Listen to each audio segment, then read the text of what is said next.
Welcome to another episode of Connecting the Gears Platinum Edition, where we bring you another small to medium conversation with a mobile gear that is keeping the machine connected.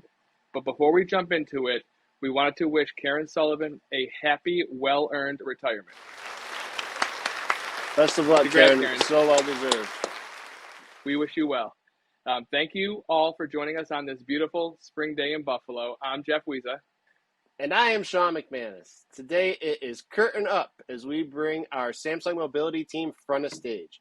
The Mobility team has been and is a great supporter of everything Machine and Alliance. Fresh off their Tooling Around Day, we welcome Samsung's Senior Channel Account Manager for Ingram Micro, Kristin Bentley. Welcome to the show, Kristin. Thanks for having me. Thank you. I'm so happy to be here with you both. We appreciate you taking the time to join us. Well, so Kristin, first we want to thank you for your continued support to the Machine and the SMB Alliance. Can you kind of tell us a little bit about why you feel it's important for Samsung to invest in the community? Absolutely. Well, first and foremost, every vendor, but particularly Samsung, we're really interested in continuing to expand our partner breadth, and SMB is the best place to do that. We can cultivate new relationships, and we find that many times with the partners in your community, they're more open to different brands. They are open-minded to sometimes try new things and always have a conversation and let us learn about their business and how we can help. I'll also say that the SMB campaign is just the gold standard of Ingram marketing campaigns, the engagement that we get with you all, your partner community, the marketing team, the leadership team, and the sales reps. It's just second to none. It is very obvious the value that we get by participating in this community, and we are happy to be back doing it again. Wonderful. Thanks. It's certainly a pleasure to engage with you guys, you and your team here at Ingram. Now, you started at Ingram. Can you talk to us about your career path going from distribution over to the vendor? Yeah, I was at Ingram for over 10 years in a bunch of roles, both inside funded head, sales, field sales, and leadership as a manager there before I left. It's been really interesting coming to the vendor side. I have to say, I thought at first that maybe only having distribution experience would be limiting for me because I really only understood Ingram is what I thought. And what I realized coming to the vendor side is, that channel knowledge is so valuable, and so many people don't really understand the channel or the value of distribution and what you all can do to help grow vendor sales, help enable partners. So what I kind of thought was going to be a challenge for me actually proved to be a strength. And I was kind of blown away at first with how many people just wanted to spend time talking to me to understand Ingram and the channel and what you all do. So I will say that, we often, I think, take for granted that people understand the value of Ingram and of distribution, but it is a story that is constantly worth retelling and can make the ability for us all to sell what we're selling that much better and focus on full solutions. I've realized too that there's so much change constantly, whether it's at a vendor or at Ingram. There's a lot of new faces, people moving around that you can't assume that anyone knows the story. You kind of have to constantly be retelling it because even if they're hearing it again, there might be something different that they hear. But it's been fun. I'm very lucky that I still get to work with Ingram. I love Ingram. I love all of you guys that work there. And so it's been nice to not have gone that far. With those conversations, what kind of reactions do you get when you express, that the value of having a distributor like Ingram Micro? Most of it's a lot of wow, I had no idea they could do that. Or I've been working here for 15 years and thought I understood the channel. And the way you said it just made me understand it in a way I never have. Or, things like that where we take for granted the ability to explain that structure and some of the value add services. And yeah, people are just blown away by it. They see it as just a place to move product. And obviously we all know it's so much more than that. That's great. So on the flip side, having that unique perspective of both distribution and the vendor, what do you think we in sales should keep front of mind when we're working with vendors such like Samsung Mobility? I mean, I think, and it's hard to do because I know in sales, there's a million things being thrown at everyone, and you're going a mile a minute, and you're in email jail, and you're just trying to keep up. But I will say, taking those couple of extra moments and reaching out, having a personal connection, or just following up and telling a vendor, hey, this went great, or hey, this didn't go so great, and here's what I need on behalf of my partner. Any sort of feedback. I work for Samsung, which, the perception is it's this huge company that's beyond any of our ability to change. But I will say it really isn't. Like, we have so many people who want to hear voice of partner, and that's you guys, and that's your customers. So getting that feedback, good, bad, or ugly, is really important to help us keep doing better. So taking that time to do that and just engage that little extra second goes a long way. Absolutely. And oftentimes those conversations lead to a stronger relationship, whether, if you're delivering bad news or you have a complaint, those conversations are what the process, where the process comes from. So it's always great to be open and have vendors like yourself that are willing to sit down and talk to us like this. Yeah. Yeah, it's great to know that we have an advocate within a vendor like that. Definitely an advocate. I would say a lot of us, we fight for our partners. We know who we work for, but at the same time, we want to be easy to work with, and we want to be who you guys think of. So we'll do everything we can to achieve that objective and hide the crazy.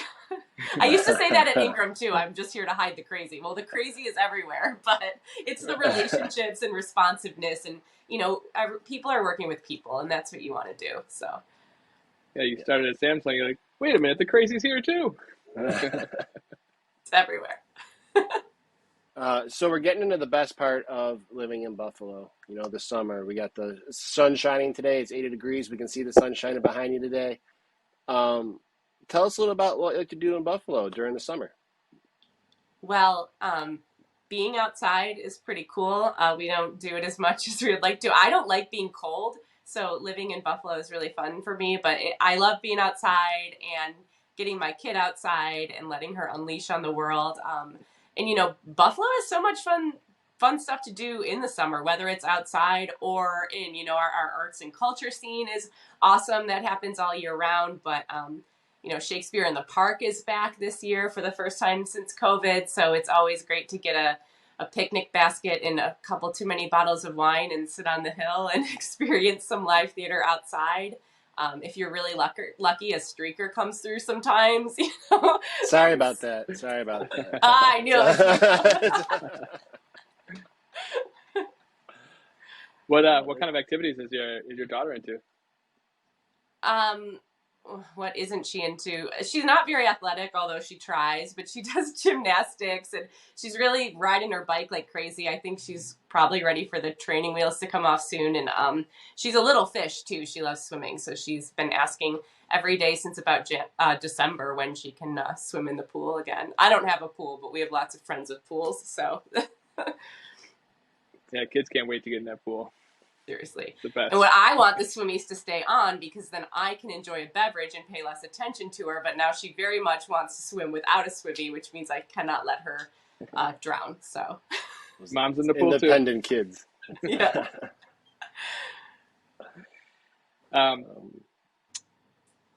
So what did you have any plans for the summer? Do you have any vacationing and anything like that you like to do annually or some annually?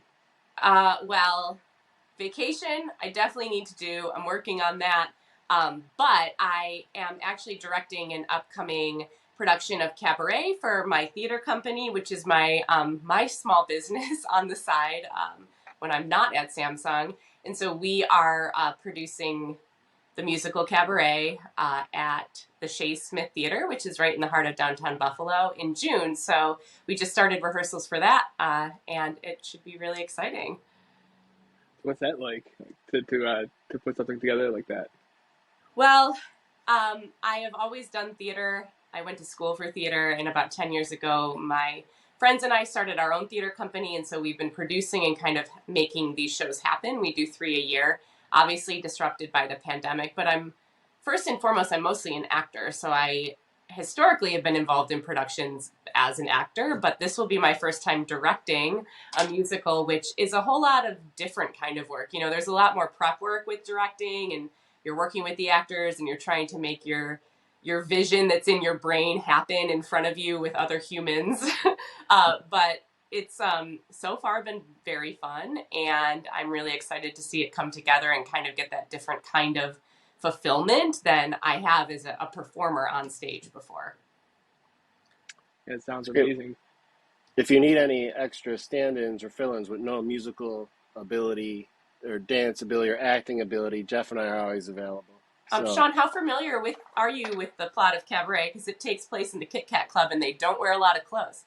Oh, I've seen it. I actually do have a little theater experience myself. I went to St. Joe's, but I used to join all of the Mount St. Mary's plays. I never did the St. Joe's plays because I figured out at a young age that they let me go to the girls' school every day to be in the play. So those were so I was in a few, but... Listen.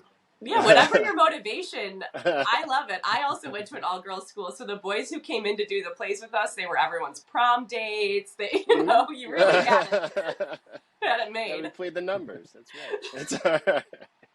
But no, yeah, it's always fun. It was always been a big part of my life, honestly. Growing up, we've had season tickets to Shays growing up, and the theater is just always a fun outlet to escape and really be at. And it's fun to see what goes on behind the scenes. Like just from my short time in it. Doing a few plays, like I can't imagine taking on the burden of directing all of those people and personalities to put on one show. So it's that's a lot of work. It's the fun part, though. We have a great group, and what I will say, because you mentioned Shays, Shays is amazing. It's where all the touring Broadway productions come in, but Buffalo has around 20 other professional and semi-professional theater companies, both in the city and in the surrounding areas, that employ local actors and talent who are very great. And a lot of people don't really always realize that there's so much more as far as arts and culture go outside of Shays to see theater. So I would encourage everyone, if you are in Buffalo, check out a show at Second Generation Theater or at Irish Classical or at the Kavinoki Alleyway Theater. There are so many, and they're really doing great work that is worth checking out. Do you collab with Michael Wallin? Yeah, he's directing our fall production of The Secret Garden. Michael has directed a few musicals for us in the past, The Wild Party and Big Fish, and he's coming back next season. So I love Michael. That man creates magic on stage. He really does. Does he really? Yeah. My kids went on a field trip to see one of his productions. I don't recall which one, and they were they thought it was excellent, and they didn't know I knew him, but yeah. Yeah, theater of youth. Now we've reached the point of our show where we like to give our guests an opportunity to promote a local small business that either they're particularly fond of, or you have holds a special place in your heart. So Kristin, do you have any small business, a small business or any small business that you'd like to promote? Yeah, I'm not good at following rules, so I probably won't limit it to one. But obviously, I just mentioned, I have to say, the pandemic the past couple of years has hit a lot of small businesses really hard, but particularly in two areas. Theater arts and restaurants have probably been hit some of the hardest. So I would say, Second Generation Theater Company is the one closest to my heart, but Shakespeare in Delaware Park is back this summer. I know Irish Classical has a show up in June, along with Kavinoki Theater in June and Alleyway. Audiences have been slow to return to theaters, so that I will say, please go check out a show, wear your mask if you want to feel comfortable. And then there are a couple of downtown restaurants that are great supporters. Hearth and Press, which is right across the street from where our theater is located on Main Street in Buffalo, and Fresh Catch Poke Company at the 500 Pearl building. They are both great supporters of us and businesses that I know have struggled, to get through this pandemic and made the best. So go support them. I love eating at both of those places and see some theater. And if you want to do it outside, go to Shakespeare because you get the best of Buffalo summer there. Let's go, Machine. Let's go see some live shows and hit up those restaurants that support those companies. Love it. Absolutely. So, that's really our show for today.